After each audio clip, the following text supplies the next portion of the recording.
اعوذ باللہ من الشیطان الرجیم، بسم اللہ الرحمن الرحیم۔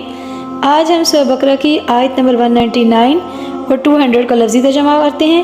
شروع کرتے ہیں بسم اللہ الرحمن الرحیم۔ فَإِذَا پھر جب قضیتم تم ادا کر چکو، مناسککم حج کے مراسم یا حج کے طور طریقے، فاذکروا اللہ تو تم یاد کرو اللہ کو، کا ذکرکم جیسے کہ تمہاری یاد ہے، آباءکم تمہارے باپ دادا کی، آؤ یا اشد زیادہ سخت، ذکرن یاد کرنا۔ فمن الناس بس لوگوں میں سے کوئی ایسا ہے، من جو یقولو کہتا ہے، ربنا اے ہمارے رب، آتنا ہمیں دے، فی الدنیا دنیا میں، وما اور نہیں، لہو اس کے لیے، فی الاخرات آخرت میں، من خلاق کوئی حصہ۔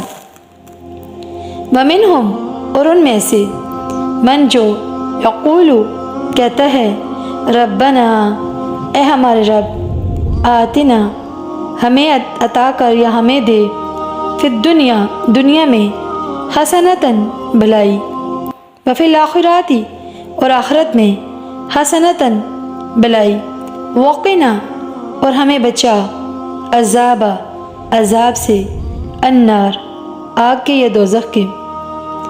ان آیت ربانی میں کیا ارشاد ہوا؟ اور جب تم حج کے مراسم ادا کر چکو تو اللہ کو یاد کرو جیسے کہ تم اپنے باپ دادا کو یاد کرتے تھے، یا اس سے بھی زیادہ یاد کرو۔